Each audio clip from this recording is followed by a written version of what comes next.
अस्सलाम वालेकुम। आज हम अपने ईमेल राइटिंग का लेक्चर 1 से आगाज़ करते हैं। तो ईमेल राइटिंग को डिटेल में डिस्कस करने से पहले सबसे पहले मैं आपको लेकर आया हूँ फाइवर पर, जो कि एक फ्रीलांस मार्केट है, एक ऐसी वेबसाइट है जहाँ पर आप अपनी सर्विसेज प्रोवाइड करेंगे, चाहे वो ईमेल राइटिंग के हिसाब से हैं या किसी भी स्किल के लिहाज से जो आपको आता है या आप सीखने वाले हैं। तो यहाँ पर आप अपनी सर्विसेज प्रोवाइड करेंगे जिसके बदले आपको डॉलर्स मिलेंगे।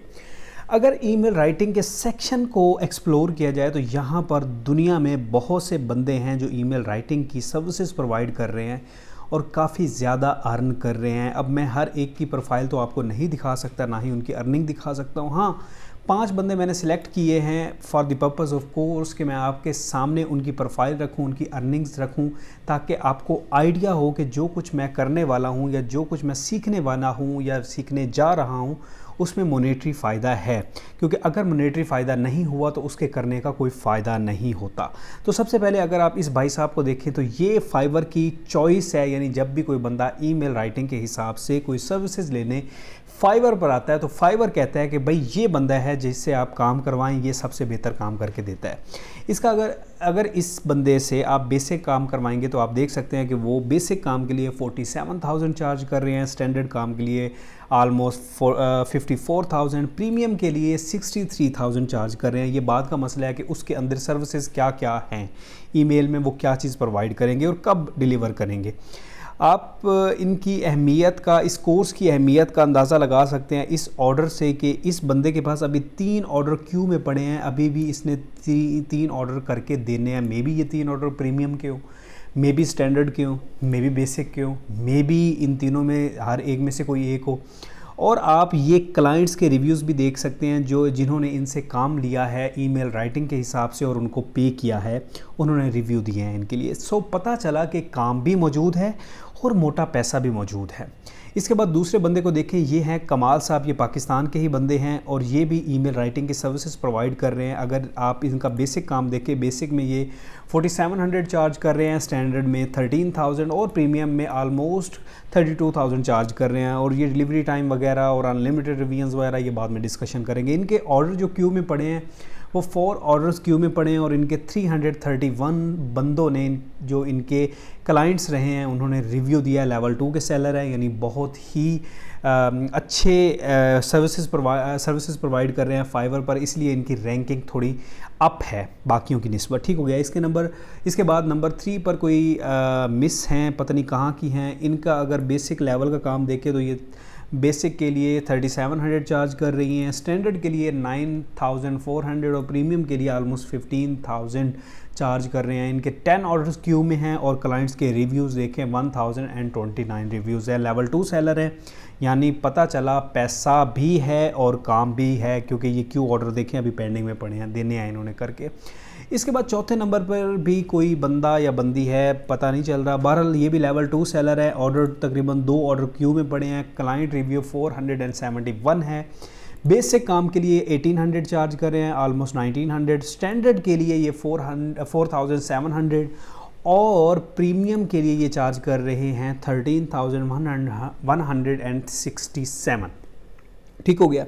पता चला कि यहाँ पर भी काम मौजूद है और बंदे अच्छा खासा अर्निंग कर रहे हैं, क्योंकि ऑर्डर पेंडिंग में चेक कर ले। इसके बाद लास्ट पे हमारे पास आता है ये बंदा टॉप रेटेड सेलर है फाइवर पे। एक ऑर्डर इसका क्यू में पड़ा है, 179 क्लाइंट रिव्यूज़ हैं। बेसिक काम के लिए ये चार्ज करते हैं आलमोस्ट 18,000, स्टैंडर्ड काम के लिए चार्ज करते हैं 27,000 और प्रीमियम काम के लिए चार्ज करते हैं 36,000। अब फ़र्ज़ कर ले कि एक ऑर्डर ये क्यू में जो पड़ा है, या मे बी ये प्रीमियम का हो, या मे बी ये स्टैंडर्ड का हो, या मे बी ये बेसिक का हो, जो भी हो, पैसे कम तो नहीं है।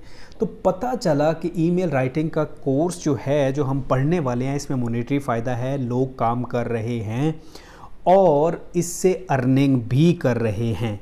क्योंकि अर्निंग ही तो हमारा मोटिव है ना इस कोर्स का। हमने ये कोर्स करके सीख के अर्निंग ही तो करनी है ना। तो पता चला कि अर्निंग मौजूद है। ये तो था मेरे मुताबिक मेरे कोर्स का पहला स्टेप कि मैं आपको दिखाऊं कि इस कोर्स में मॉनेटरी फ़ायदा मौजूद है। ठीक है, आगे चलते हैं। सो गाइस, लेक्चर 1 को मैंने तकरीबन 3 स्टेप्स में डिवाइड किया है और ये सब पे अप्लाई नहीं होगा, यानी सिर्फ ये लेक्चर 1 के लिए 3 स्टेप्स हैं। ठीक है, स्टेप 1 में मैंने आपको दिखाया कि अर्निंग क्या है, वो भी पूरा डिटेल में दिखाया, हर एक प्रोफाइल में जाके उनका बेसिक, उनका स्टैंडर्ड, उनका प्रीमियम, उनके क्लाइंट्स के रिव्यूज़, उनके क्यू ऑर्डर्स, ये सब कुछ लाइव डेमो जाकर दिखाए। तब आपको पता चला कि वाकई काम है, काम मौजूद है और हर तरह का काम जो ईमेल रिलेटिंग है वहाँ पर अर्निंग की जा सकती है। स्टेप 1 तो हमारा था ये। स्टेप 2 में 2 चीज़ें हैं। सबसे इम्पोर्टेंट स्टेप जो हमारे कोर्स का है वो स्टेप नंबर 2 है। मैं इसको डबल स्टार कहना चाहूँगा। रीज़न ये है कि अगर आपको ये 2 चीज़ें जो मैं इसमें बताने वाला हूँ, अगर आपको आइडिया नहीं होगा कि ये क्या है, तो आपको पता नहीं चलेगा कि हम इस कोर्स में क्या करने वाले हैं। जिसमें पहली बात यह है कि ईमेल राइटिंग का जो कोर्स है या ईमेल राइटिंग का जो काम है, ये कौन करवाना चाहेगा, वो कौन बंदे हैं जो ईमेल राइटिंग चाहते हैं हमसे। और दूसरी चीज़ ये है कि ईमेल राइटिंग का एक्चुअल यूज़ क्या है, क्यों ईमेल राइटिंग करवाई जाती है। ये दूसरा बहुत इंपॉर्टेंट स्टेप है। इस पे आपने बहुत ज़्यादा टाइम लगाना है, बहुत अच्छे से समझना है इस पॉइंट को। ठीक हो गया। स्टेप 2 को ये डिटेल में हम आगे डिस्कस करने वाले हैं। और स्टेप 3 जो है उसमें हम आज डिस्कस करेंगे कि हमारा जो कोर्स है उसका कंटेंट क्या है, हम टोटल कोर्स कितने पार्ट्स में डिवाइड करने वाले हैं और उसमें क्या क्या चीज़ें इन्वॉल्व्ड होंगी। ठीक हो गया। तो इसके बाद मैं अगर आपको अपने बारे में बताऊं कि आखिर मैं क्यों वो राइट पर्सन हूं जिससे आपको ये कोर्स करना चाहिए, समझ आ गई। सबसे पहले कि मैं आपको ये बताऊं कि मैं क्या हूं, मैं कौन हूं, तो मेरे एक्सपीरियंस को देख लेते हैं। तो देखें, आज से तकरीबन 3 साल पहले मेरा एक दोस्त था, वो ईमेल राइटिंग का कोर्स कर रहा था किसी कंपनी के साथ। तो किसी दिन बातचीत करते करते उसने मुझे डिटेल में बताया कि वो किस तरह काम करता है, तो किस तरह अर्निंग करता है। तो मुझे काफ़ी ज़्यादा इंटरेस्ट डेवलप हुआ कि यार मुझे भी ये काम करना चाहिए। तो मैंने उसको ये ऑफ़र कराई कि यार जो भी तुझे काम मिलता है ना, तो वो मुझे दे दिया कर, मैं तुझे करके दे दूँगा फ्री ऑफ कॉस्ट। तो उसके बदले सिर्फ मेरी गलतियां निकालता जाएं और मैं काम भी सीख जाऊंगा, तेरा काम भी हो जाएगा। उसने एग्री कर लिया। दोस्त था, अच्छा दोस्त था। और इस तरह तकरीबन 2 से 3 महीने मैंने लगाए उसके साथ और मुझे काम आ गया। जब मैंने काम सीख लिया तो मैंने एक मीडियम साइज़ कंपनी थी पाकिस्तान की, उसमें अप्लाई किया कि मैं आपका जो ईमेल राइटिंग वाला डिपार्टमेंट है उसमें काम करना चाहता हूँ, स्पेशली जो सेल्स और मार्केटिंग के हिसाब से है, तो मुझे काइंडली अपॉर्चुनिटी प्रोवाइड करें। तो उन्होंने कहा कि आप इस तरह करें कि ईमेल राइटिंग के हिसाब से कोई ईमेल राइट करके हमको दें, तो हम उसकी बेस पे डिसाइड करेंगे कि आया आपको हमारे साथ काम करना चाहिए या नहीं करना चाहिए। तो मैंने एक ईमेल लिख कर दी, तो 2-3 दिन बाद उनका रिप्लाई आ गया कि ठीक है, आप काम कर लेते हैं, आपको पता है, आइडिया है किस तरह काम करना है, आप हमारे साथ काम करें। तो मैंने एक मीडियम साइज़ कंपनी है पाकिस्तान की, उसके साथ भी काम किया, एजेंसी के साथ भी काम किया। एजेंसी के बारे में थोड़ी देर तक मैं आपको बताऊंगा कि एजेंसी क्या होती है, एजेंसीज़ क्या होती हैं। ठीक हो, इनके साथ भी मैंने काम किया। और मुझे क्योंकि अब मंथली बेसिस पे काम करना पसंद है, मुझे लमसम काम करना पसंद है, इसलिए मैं फाइवर को या जो दूसरी मार्केट्स हैं मैं उनको ज़्यादा प्रेफर नहीं करता। मैं कहता हूँ कि यार कोई भी मुझे 1-2 क्लाइंट मिल जाएं और वो मुझे मंथली पे करें और उनके बिहाफ में मैं काम करता जाऊँ। तो मंथली बेसिस पे तकरीबन मेरे पास एक स्मॉल मीडियम कंपनी है और एक इंटरनेशनल क्लाइंट है तो छोटा, लेकिन मेरा मंथली अच्छा खासा काम हो जाता है। मेरा एक्सपीरियंस ये है कि मैंने काम प्रैक्टिकली किया और प्रैक्टिकली काम करने के बाद मैंने ये डिसाइड किया क्यों ना कि मैं बच्चों को पढ़ाऊँ। ठीक है, पढ़ाऊँ कि ये क्या है। पाकिस्तान में सबसे बड़ा मसला ये है कि यहाँ पे रुझान ही नहीं है ईमेल राइटिंग का। हम हैं ट्रेडिशनल वे में चीज़ों को देखते हैं। ठीक है, तो इसलिए ये जो स्टेप है ना, ये थोड़ा फ्यूचर की तरफ है। ये फ्यूचर में बहुत ज़्यादा मार्केट में दिखेगा, इसलिए आपने इसको अच्छे से समझना है। फ्यूचर है इसका, कहीं नहीं जाने वाला। चाहे आप आर्टिफिशियल इंटेलिजेंस की दुनिया में रह रहे हो या जहाँ भी रह रहे हो, वहाँ भी तो ऑब्वियसली प्रोडक्ट होने हैं ना, वहाँ भी तो प्रोडक्ट सेल होनी है। तो ये आपको बाद में बताऊँगा कि वहाँ पर क्या करना है, ईमेल राइटिंग में क्या करनी होती है, प्रोडक्ट प्लेसमेंट को किस तरह करना है, सेल्स को इंक्रीज़ क्या करना है। अभी थोड़ा सा हिंट दे देता हूँ। एक्चुअली हम ईमेल राइटिंग से किसी भी कंपनी की सेल्स इंक्रीज़ करना चाह रहे हैं और वो किस तरह करनी है, ये आगे सारा प्रोसेस मैं आपको बताऊंगा। मेरा एक्सपीरियंस जानने के बाद मैं अब बारी है कि मैं कौन हूँ। जनाब, मेरा नाम मोहम्मद शहबाज मंजर है और मेरा जो काम है जिसमें मैं एक्सपर्ट हूँ, मेरी एक्सपर्टीज़ जो हैं वो सेल्स और मार्केटिंग डिपार्टमेंट में है और इसमें मैं तकरीबन पिछले 3 साल से काम कर चुका हूँ और अल्हम्दुलिल्लाह मैं सक्सेसफुल हूँ। और मैंने इसी बेस पे, इस काम की बेस पे तकरीबन लास्ट 3 इयर्स में मैंने 136 रूल्स डेवलप किए हैं खुद ही जिसकी बेस पे कोई भी बिज़नेस, चाहे वो छोटा है, बड़ा है, स्मॉल मीडियम कंपनी है, लार्ज कंपनी है, जिसको हम बाद में डिस्कस करेंगे, एमएनसीज उसको कहते हैं, इनमें किसी भी बिज़नेस पे अगर वो आप रूल्स अप्लाई करें तो उनकी सेल्स बढ़ जाती हैं। ये रूल्स मैंने खुद डेवलप किए हैं और अल्हम्दुलिल्लाह मेरा कोई भी रूल जो है जो मैं किसी भी बिज़नेस पे अप्लाई करता हूँ वो मुझे निराश नहीं करता। मीन्स के मैं काफ़ी सक्सेसफुल हूँ अपने काम में। अब क्योंकि ये रूल, अच्छा मज़े की बात ये है कि ये जो ईमेल राइटिंग है ना, ये उन रूल्स में से एक पार्ट है। ये जो ईमेल राइटिंग है ये कंप्लीट नहीं है कि वो ये रूल्स है, ये तो एक पार्ट है उन रूल्स का, और जो मैंने डिसाइड किया कि यार मैं आपको सिखाता हूँ, ठीक है। तो ये आपने बहुत ही अहम वे में दिमाग को खोल के काम करना है कि ये एक रूल है, किस तरह सेल्स को बढ़ानी है, ये सारी मैंने डेवलप की हैं और इसका फ्यूचर है, पैसा भी है, काम भी बहुत ज़्यादा अवेलेबल है, बस आपने दिल से करना है, ठीक है।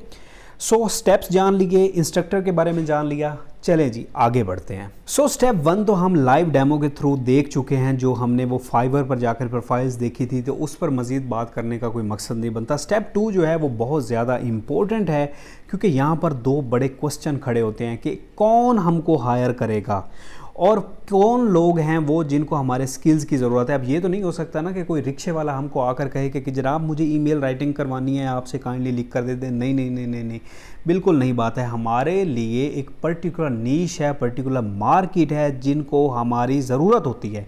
उसमें कौन कौन से बंदे आ जाते हैं उसकी लिस्ट मैं आपके सामने कर देता हूँ। 3 मार्केट जायंट्स हैं जिनको हमारी ज़रूरत होती है, जिसमें सबसे पहले नंबर पर एमएनसीज़ हैं। एमएनसीज़ कहते हैं मल्टीनेशनल कंपनीज़ को। मल्टीनेशनल कंपनीज़ इंटरनेशनल लेवल पर परफॉर्म कर रही होती है, जिस तरह पेप्सी हो गई, कोका कोला हो गई, और बहुत सी कंपनीज़ हैं जो इंटरनेशनल लेवल पर परफॉर्म कर रही होती है। उसके बाद है स्मॉल मीडियम इंटरप्राइजेज़, इसको हम आपके समझने के लिए कहते हैं स्मॉल मीडियम कंपनीज़ जो नेशनल लेवल पर परफॉर्म कर रही होती है, जिस तरह हमारे शॉपिंग मॉल्स हैं, जिस तरह लाहौर में एम्पोरियम है, लाहौर में पैकेजेस मॉल है, इस तरह और जो मीडियम लेवल की कंपनीज़ है जो नेशनल लेवल पर परफॉर्म कर रही है। और तीसरे नंबर पर है एजेंसीज़। एजेंसीज़ वाली कैटेगरी थोड़ी सी ब्रॉड है, इसमें मैंने बहुत सी चीज़ें ला कर रख दी हैं। एक स्कूल्स है और अल्हम्दुलिल्लाह ऑनलाइन शॉपिंग मॉल्स है, और इसमें एक और चीज़ मैं ऐड करना भूल गया, वो आपको मैं आपके सामने कर देता हूँ। वो है सब कैटेगरी ऑफ सब agencies.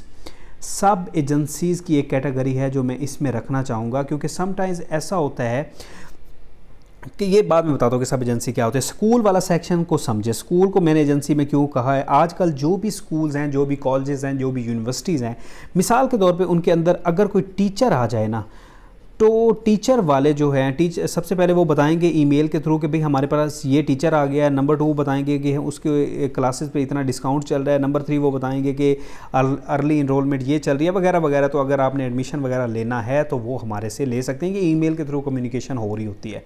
Number 2 online shopping malls. Online shopping malls में आप देख लें, दराज के अक्सर आपको ईमेल्स आई हुई पड़ी आपको नज़र आएंगी आपकी जीमेल में।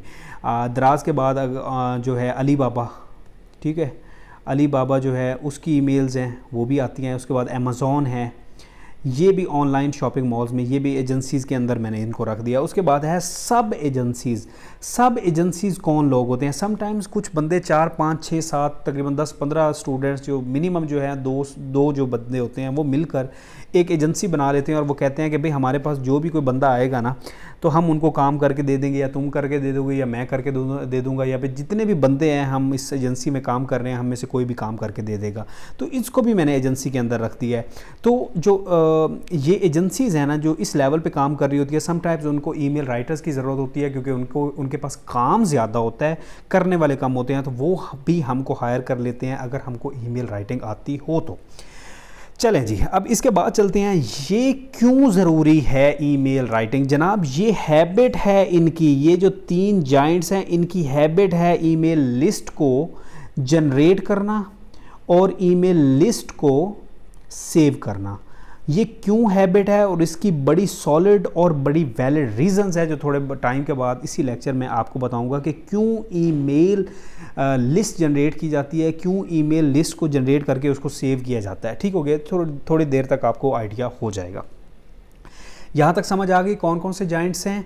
Multinational company, small medium enterprises और एजेंसीज। एजेंसीज में स्कूल्स भी हैं, ऑनलाइन शॉपिंग मॉल्स भी हैं और सब एजेंसीज भी हैं। ठीक हो गया। आगे चलते हैं कि भाई ठीक है, हमें ये 3 हायर तो कर लेंगे, लेकिन वो हमको क्यों हायर करेंगे, कोई वजह भी तो होनी चाहिए ना। तो ऑब्वियसली जब मैं काम कर रहा था इन इंटरप्राइजेज़ के साथ या इन कंपनीज़ के साथ, तो जनाब मुझे पता चला कि टोटल 4 वजूहात हैं बेसिक लेवल की।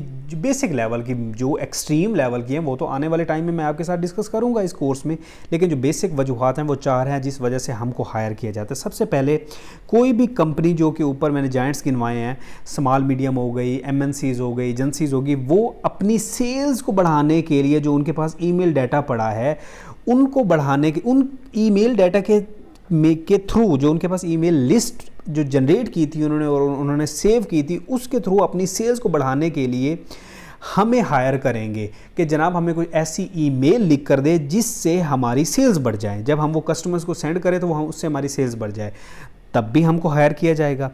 नंबर 2, जब भी कोई ऊपर वाले जाइंट्स जो हैं 3 जाइंट्स अपने कस्टमर से कम्युनिकेट करना चाहेंगे तब भी हमको हायर करेंगे। कम्युनिकेशन अब ईमेल्स के थ्रू हो रही है।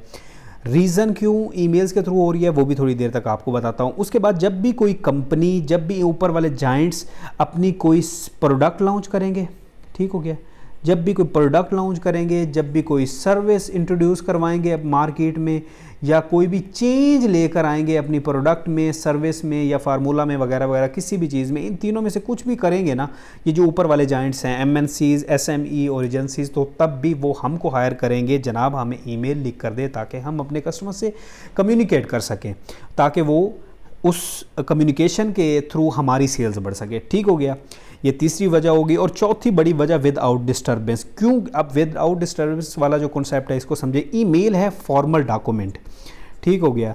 ईमेल एक ऐसा ऐलान करता है जाकर कि जनाब मैं बहुत इंपॉर्टेंट हूँ आपके लिए, बेशक अभी मुझे ओपन ना करें, जब भी आपके पास टाइम हो तो मुझे ओपन ज़रूर कीजिएगा, मेरे पास बहुत इंपॉर्टेंट इन्फॉर्मेशन है आपके लिए। तो ये एक उसको मैसेज जाता है जो कस्टमर होता है कि भाई मुझे खोलना ज़रूर है, चाहे अभी खोलो, शाम को खोलो, रात को सोते टाइम खोलो, ठीक हो गया।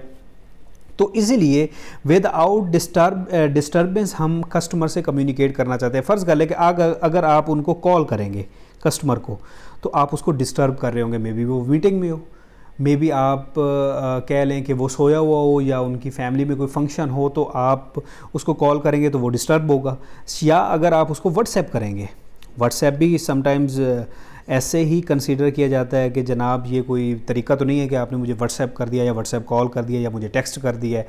तो जो ईमेल है ये विदाउट डिस्टर्बेंस एक फॉर्मल ऐलान करता है कि भाई मैं इम्पोर्टेंट हूँ और मुझे ओपन ज़रूर करना है। ठीक हो गया। ये 4 वजूहात है, बेसिक वजूहात है जिसकी वजह से हमको हायर किया जाता है, कंपनीज़ हमको हायर करती हैं कि हमें उनको ईमेल लिख कर दें। अब 2014 में मैकिन्जी रिपोर्ट एक आई थी, ठीक है, उसमें मैकिन्जी रिपोर्ट में बताया गया था कि जनाब ईमेल्स जो हैं ये ज़्यादा सेल्स जनरेट करती हैं as compare to social media.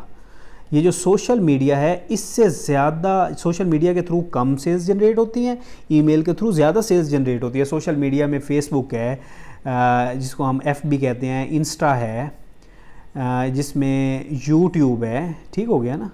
तो ये जो चीज़ें हैं सोशल मीडिया के थ्रू जो सेल्स जनरेट होती हैं ये कम होती हैं, ईमेल के थ्रू ज़्यादा होती है। और इसकी बड़ी सॉलिड वो क्या कहते हैं रीज़न है क्यों ईमेल्स के थ्रू सेल्स ज़्यादा जनरेट होती है, वो इंशाल्लाह मैं थोड़ी देर तक आपके साथ डिस्कस करूँगा। सो यहाँ तक कंफर्म है, आपको आइडिया हो गया। सबसे पहले तो हमें ये आइडिया होना चाहिए कि हमें किन लोगों ने हायर करना है। वो है 3 मार्केट के जाइंट्स जो मैंने आपको डिस्कस कर दिए हैं कि वो हमको हायर करेंगे। उनमें मोस्ट इंपॉर्टेंटली ये स्कूल वाले, ऑनलाइन शॉपिंग मॉल वाले, ये नेशनल लेवल, इंटरनेशनल लेवल, ये सब कुछ आइडिया हो गया आपको। उसके बाद हमको आइडिया होना चाहिए कि वो जो हमें हायर कर रहे हैं वो हमको क्यों हायर कर रहे हैं। मेन जो ऑब्जेक्टिव है ना, मैं सीधी बात करूँ, वो है सेल्स को इंक्रीज़ करना। सेल्स इंक्रीज़ होगी तो कंपनी चलेगी, और कंपनी चलेगी तो हमें हमारा पैसा मिलेगा। यहाँ तक समझ आ गई? चलें जी आगे चलते हैं। अच्छा, यहाँ से मज़ीद आगे बढ़ने से पहले एक फ़र्क है जो हमको समझना पड़ेगा MNCs के दरमियान और जो हमारे पास स्मॉल मीडियम इंटरप्राइजेज़ हैं इनके दरमियान, ताकि जब भी कोई कंपनी या कोई ऑर्गेनाइजेशन हमारे साथ कांटेक्ट करे तो हमें पता हो कि हमने किसके साथ काम करना है और क्यों काम करना है और किस बेसिस पे हमने सेलेक्ट करना है कि आया हम इनके साथ काम करें या ना करें, कि आया हमें यहाँ पे अप्लाई भी करना चाहिए या नहीं करना चाहिए। तो जब हम बात करते हैं MNCs की, तो MNCs के लिए ये कंपलसरी है कि वो ईमेल लिस्ट जनरेट करेंगे और उसको अपने पास सेव करेंगे। अब ऑब्वियसली बात है, जिनके पास ज़्यादा ईमेल्स होंगी उनके पास सेल्स भी ज़्यादा होंगी, समझ आ गई। As compare to small medium enterprises, इनको थोड़ा सा मसला होता है, ये थोड़ी सी ना अजीबो गरीब तरह की मखलूक है।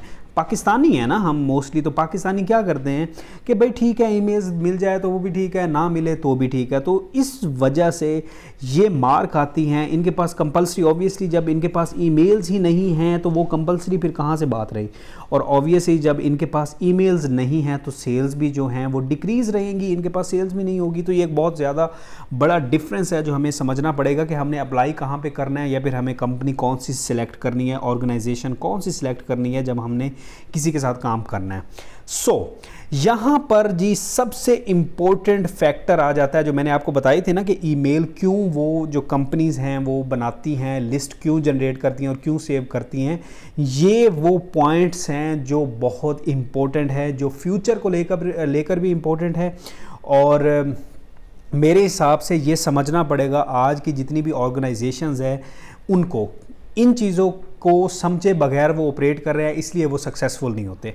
सबसे पहली बात है MNCs जो है मल्टीनेशनल कंपनीज़ है जो कंपलसरी समझती हैं ईमेल की लिस्ट बनाना और उसको सेव करना, ना सिर्फ उससे सेल्स बढ़ाई जा सके बल्कि उनका एक मोटिव है।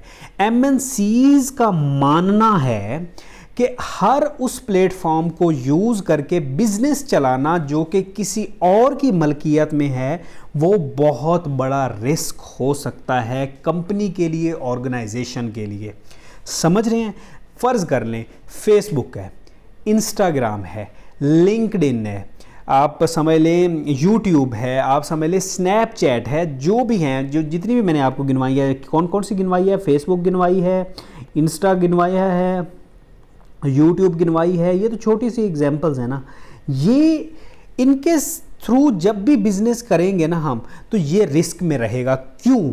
क्योंकि पता भी नहीं लगता कि रातों रात ये जो ऑर्गेनाइजेशंस हैं, ये जो कंपनीज़ हैं, ये जो सोशल मीडिया है, फेसबुक है, इंस्टाग्राम है, किसी थर्ड पर्सन के अंडर है, ये रातों रात अपनी कोई पॉलिसी चेंज कर दे, टर्म्स एंड कंडीशन चेंज कर दे, कुछ भी पता नहीं चलना, और वो डायरेक्टली इम्पैक्ट करेंगे किसको आकर, कंपनी के बिजनेस को। अब ऑब्वियसली अगर कोई वो पॉलिसी हुई अगेंस्ट दी कंपनी बिजनेस, अगर टर्म्स एंड कंडीशन जो इन फेसबुक वालों ने या इंस्टाग्राम वालों ने या यूट्यूब वालों ने चेंज करनी है और वो किसके मुखालिफ हुई, कंपनी के इंटरेस्ट के मुखालिफ हुई, तो ऑब्वियसली सेल्स का बेड़ा गर्क हो जाना है। तो MNCs का मानना ये है कि जो बिज़नेस कोई यानी कि कोई भी प्लेटफॉर्म जो कोई और थर्ड पार्टी की मलकियत में है, अगर हम उसके थ्रू बिजनेस करेंगे तो ये रिस्क रहेगा, क्योंकि वो कभी भी अपनी पॉलिसीज़ चेंज कर सकते हैं, वो कभी भी अपनी टर्म्स एंड कंडीशन चेंज कर सकती हैं, वो कभी भी आपका कंटेंट डिलीट कर सकते हैं किसी वायलेशन की वजह से। जनाब जी आपने ये वायलेशन किया है, हम आपका कंटेंट डिलीट कर रहे हैं, और मे बी वो जो कंटेंट डिलीट हो रहा है या डिलीट हो चुका हो वो कंपनी के बड़ा बिजनेस, बड़ा ही ज़्यादा सेल्स का पोर्शन वो क्या कर रहा हो, कवर कर रहा हो। तो ये भी एक बड़ा रिस्क है जो MNCs को पता चल गया है कि भाई हमने इस तरह नहीं करना। दूसरे नंबर पे क्या थी कि पॉलिसी चेंज कर सकते हैं, टर्म्स एंड कंडीशन रातों रात चेंज कर सकते हैं, वो जी कंटेंट वायलेशन के थ्रू आपका कंटेंट डिलीट कर सकते हैं। मे बी आज से 1 साल पहले आपकी कोई प्रोडक्ट थी या कोई आपकी कोई सर्विस थी, वो जी लीगल थी, समझ आ गई, वो लीगल थी, और बाद में जी 1 साल गुजरने के बाद क्योंकि वो कोई एग्रीमेंट हो गया इंटरनेशनल लेवल पे, तो FB वालों ने या फिर इंस्टा वालों ने या यूट्यूब वालों ने सोचा कि क्योंकि अब ये पहले लीगल था अब इलीगल हो गया, तो हम अब ये जी काम नहीं करने दे सकते आपको इस प्लेटफॉर्म पे। तो ये भी मसला है।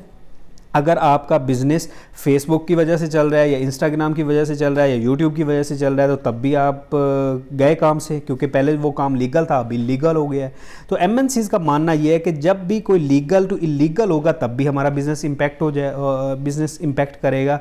हो सकता है 5वें नंबर पे ये कि वो कोई पेनल्टी इम्पोज कर दें आपकी वेबसाइट पर या आपकी ट्रैफिक पर, और जो वो पेनल्टी है वो इस तरह का हो कि आपकी कोई वेबसाइट है या आपके पेज की कोई ऑडियंस है, फॉलोअर्स है, या आपके यूट्यूब के सब्सक्राइबर्स हैं या इंस्टाग्राम के फॉलोअर्स हैं, तो वो उसकी वजह से जो पेनल्टी इम्पोज हुई है कोई पॉलिसी चेंज होने की वजह से या कंटेंट वायलेशन की वजह से या लीगल टू इलीगल होने की वजह से, तो उसका डायरेक्ट इम्पैक्ट पड़ेगा कि आपकी वेबसाइट या आपके बिजनेस पर ट्रैफिक कम हो जाएगी। ये बहुत बड़ा इम्पैक्ट, जिसको मैं डबल स्टार कहता हूँ।